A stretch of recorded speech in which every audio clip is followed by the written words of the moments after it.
Oniken is a homage to the classic 80s punishing platformers that I remember as a kid. It doesn't hold back on the difficulty or hold your hand in any form, and this is absolutely where the game stands out. Developer and publisher Joymasher has developed a frustrating but pleasurable retro experience that no one should miss. So let's check it out.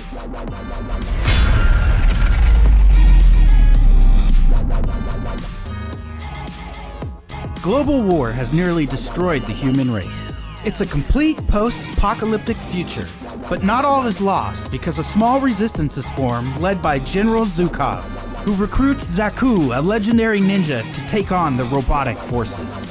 The story is told in an 80s 8-bit manner with small cutscenes between each chapter, also those classic scrolling subtitles, and this really gave the game that retro shine, which was a welcome addition.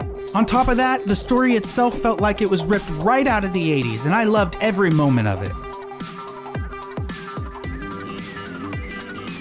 In the 80s, as a kid, I spent endless hours repeating the same level over and over, learning the best path through every platformer to make it to the next level. Oniken faithfully holds to this tradition, and although at times it can be absolutely brutal, it's also such a satisfying feeling when you complete that mission you worked so hard on. So to begin, you're equipped with a sword and a limited amount of bombs that you can collect, which feels a little light when it comes to gear, but it gets the task done. When it comes to controls, I found that at times they were either too responsive or slightly delayed, which felt strange and made the playthrough difficult. But I also felt like that was more of a problem with the game engine and the sprites, not something that the developers had much control over. But by no means was it game-breaking because I learned to compensate my own movements for the errors. Along with the bombs, you can obtain berserker power-up swords which cause devastating blows to enemies for a very short period of time. These are fantastic for boss fights, but I do wish they lasted a little bit longer at times. Also, if you search for them, you can find hidden extra lives in each mission which help out tremendously. And by far my favorite thing in platformers is taking down bosses, and Oniken does this well. It takes a unique strategy to kill each boss, and figuring it out wasn't extremely difficult, but nonetheless challenging. The graphics are in the 80s 8-bit fashion, and although from today's standard they're nothing special, the graphics still hold up well. The sprites look good, and the bosses look even better.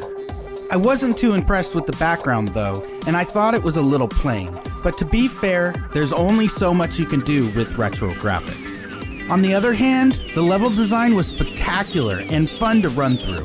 I especially enjoyed being chased down by a polar bear while riding my hoverbike. It just looked absolutely fantastic. The sound was also done in the classic 80s fashion, but nothing caught my ear or really stood out. I had a fantastic time with the brutal challenge of Oniken, and I love the nostalgia it brought back. Joymasher has really made something special here, and I look forward to seeing what's next from them. Oniken, the Unstoppable Edition, gets a 7.9 out of 10 and is out now for the PC, Xbox One, PlayStation 4, and Nintendo Switch. Thanks for watching, and if you enjoy my content, please subscribe. Also, click the little bell to receive a notification of my latest review.